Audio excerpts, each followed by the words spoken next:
Hello everyone, Noreen here. Today I have a special guest with me, Josselyn. Thank you so much for joining me. My pleasure. Thanks for having me. So Josselyn, let's start with some introductions. Tell us a little bit more about yourself.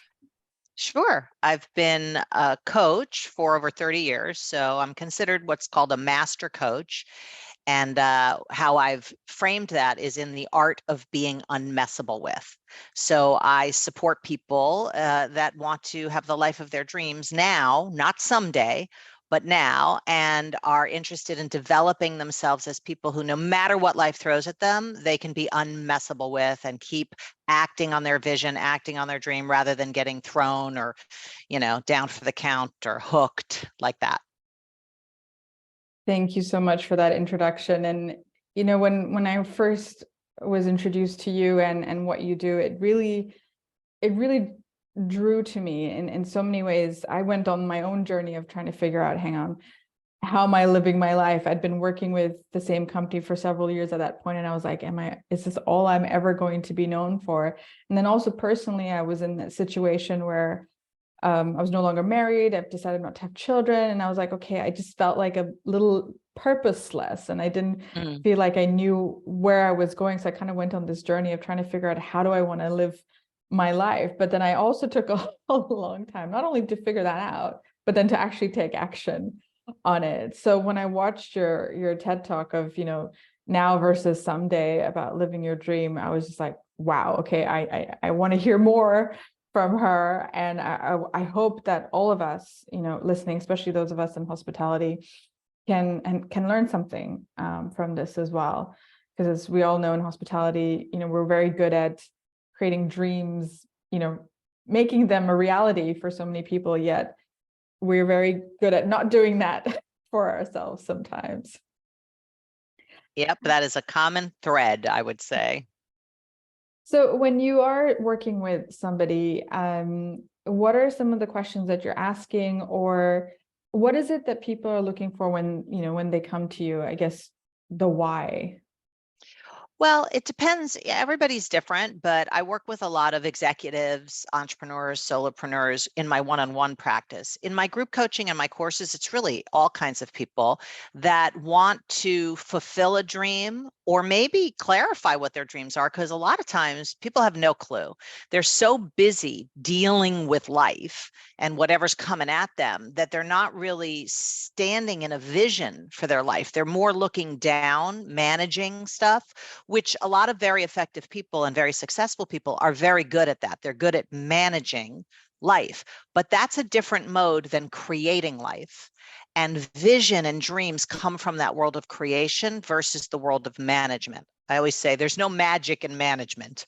It's all in the creation part of the world. So when people come to me, usually they're sort of dealing with life effectively, but there's a lid on the amount of aliveness and freedom and joy that's there, or effectiveness, depending. And I work with them to see what's in the way, see what I call messing with them in terms of fulfilling their dream. And then we dismantle it, disappear it, and create from a space of their dream or their vision or their calling or raison d'etre, whatever you want to call it. I get people connected to their purpose, as you said, but also acting on it. So I like what you said, where you kind of discovered your purpose, but then took a long time to act on it. A lot of people that I work with are like that. They know what they want, but they can't seem to facilitate the actions that'll fulfill on what they want. And that's the world I work in.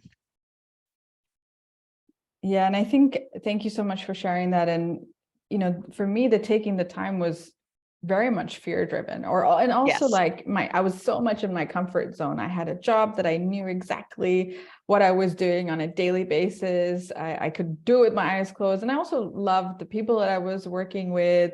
I liked my life. I was like, I really don't want to get out of this. And then when I actually did, okay, I was petrified for sure. Yeah. But I don't regret a single moment that I've done it now. And that's usually what people say, that fear is one of the things that messes with people, which seems somewhat obvious, right? But it's an unreal fear, because it's like the fear of the uncertain. it's an illusion that anything's certain in the first place. So it's like you're living a lie, thinking things are certain, and you're attached to that certainty, which isn't real in the first place. So it's kind of like cuckoo town, you know? So I have people see the cuckoo-ness of that so that they can be freed up to act on what they really want. So like you said, you know, is this all I'm going to be known for? It's not even what you're known for, because maybe nobody will know anything, right? But what do you want to fulfilled at the end of your life? What possibility, what dream, what space do you want to leave behind? You know, it's not going to be whatever job you had. That's nice, you know, for a bio or an obituary, but that's not who you are. That's what you do. So I work with people really on who they are, what their vision is, which can be fulfilled in their job or not in their job. And I think a lot of people get very identified with their job, and they're like, well, if they lose their job or they leave their job, they don't know who they are. So the work I do with people has people so grounded and powerful in who they are that it doesn't matter if they're working at a hotel or an IKEA or a Starbucks or, you know, being an entrepreneur or whatever, because they're grounded and centered in who they are and what their vision is. And that vision is fulfillable through there's many roads to Rome. Yes. Yes. Yeah. Considering that I'm in Italy, I think Yes. it's very apt that you That's why I that. said it. Yes. Thank you so much for making that connection. I mean, Yes. I've been in, I think we were counting with my friend the other day. I think I've been in like 10 different countries in the last 10 months. So wow, good for you. It's nice to yes. have no children, huh? So if someone's, you know, not sure, I mean, obviously, if someone's not sure where they're going to start and what they want to fulfill, I guess the first thing is obviously they should come and find you and start helping them to Well, figure out those questions. they can go to my website and watch the TED Talk for free. They don't have to come hire me to start to get connected to their dream and what they really want. And many people think their dream is like a goal. And I do work to differentiate those two things, because goals are like, I want to get a job at Marriott, or I want to, you know, win an Academy Award or something. That's like an end date. Dreams are much more open. They don't have a by when to them. The minute you put a by when to them, like by the time I'm 40, I want to have my own business or something, that's now a goal. And it comes away from that space of vision and it gets into reality. Goals are more in reality, and that's what you can act on fulfilling in time. The dream space, or as I call it in the TED Talk, the dream source, is more where those dreams come from. So it's like, why do you want to win an Academy Award? Like, what is going to be available that isn't available now?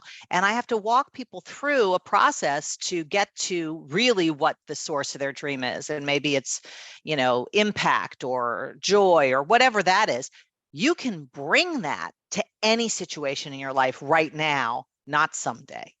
And that's the principle behind fulfilling your dreams now versus someday, is to be coming from the space that you've been trying to get to. So you don't have to get anywhere, because you're never going to get there, because you're always here. There is no there to get. This is it. So how are you going to bring forth joy or bring forth connection or relatedness or whatever it is that you really want? Because that's what people really want. They don't, you know, they want to fulfill goals, but so what? You fulfill it and then there's the next goal. So it's just a constant chasing of carrots. So I would say go watch the TED Talk.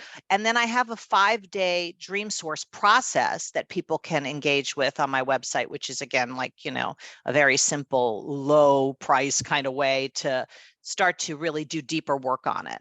And then, of course, I have my courses and group coaching and all that, but they don't have to do that to get this message. That's why I wanted to come to speak to you, because I want as many people as possible in this conversation about fulfilling their dreams, not dreaming them forever and dying with their dreams intact, which 98% of people die with their dreams intact. Yeah, I can't remember where it was, but there was, I think, a nurse from a hospital, and I think she wrote a book about it to say, like, what is the thing that most people said at the end of their lives or something like that. And it was never about material things, right? Like it was a lot more about the emotions, the memories, and so on and so forth. And, you know, I watched your TED Talk and kind of took myself through that process. And I think Mm.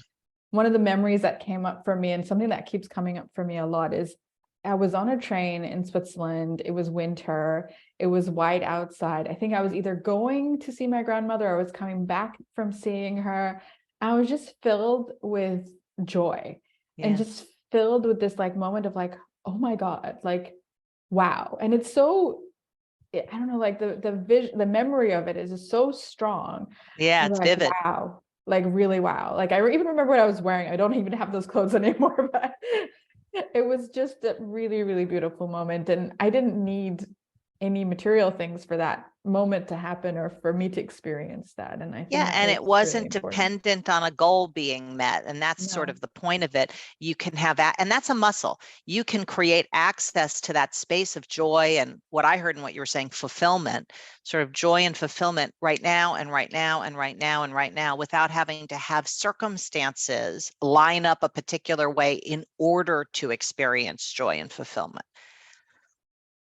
completely agree. Yes, joy and fulfillment are really good words. And I think this whole year that I've been on now, the work that I'm doing has brought me greater fulfillment than anything else that I've ever done before. And yeah, for that I'm extremely grateful. But it's not easy, and it's nice when you can get help and when you can have access to resources like yourself, like me, to be able to do that work and discover it for yourself. And yeah, and I don't think any of us should have to go through life not knowing that we're living the life that we're meant to, and living it right now. Yeah, exactly. I'm right with you. And, any place where you want to have excellence, like I like what you said earlier, life was good. You liked the people you worked with, you liked your job, all of that.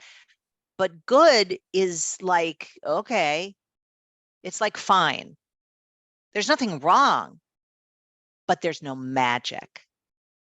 And that's really what I'm committed to, is that people have the ability to have magic in their lives, like actually create something and have it happen time and time again, whether it's intimacy in your relationship or, forgiveness with an ex or whatever it is, that you can create it rather than get it from life. Thank you so much for sharing that. And yeah, I love the magic. That's really beautiful. And I will ask you one final question, since my whole theme of everything that I do is inspiration. Who inspires you, or what inspires you? Yeah. Well, the biggest inspiration for me is my mother. She was my first glimpse of unmessable witness when I was about 11 years old. And she remains to this day at 92 the biggest inspiration for me. She's got dementia, but she's in the best spirits ever. I post videos about her all the time on my social media where I'll say to her, "What's the best thing about Paris?" She's like, "Having sex," or I'll say, "What's the most important thing on Thanksgiving, our American holiday?" She'll be like, "Good sex," so she's pretty much, she's very predictable. And in her later years, she's become very clear what's important. I think her dream source is great sex. Oh, brilliant. Love that. Thank you so much for sharing that. Sure. And thank you so much for being with us today. Thank you for having me.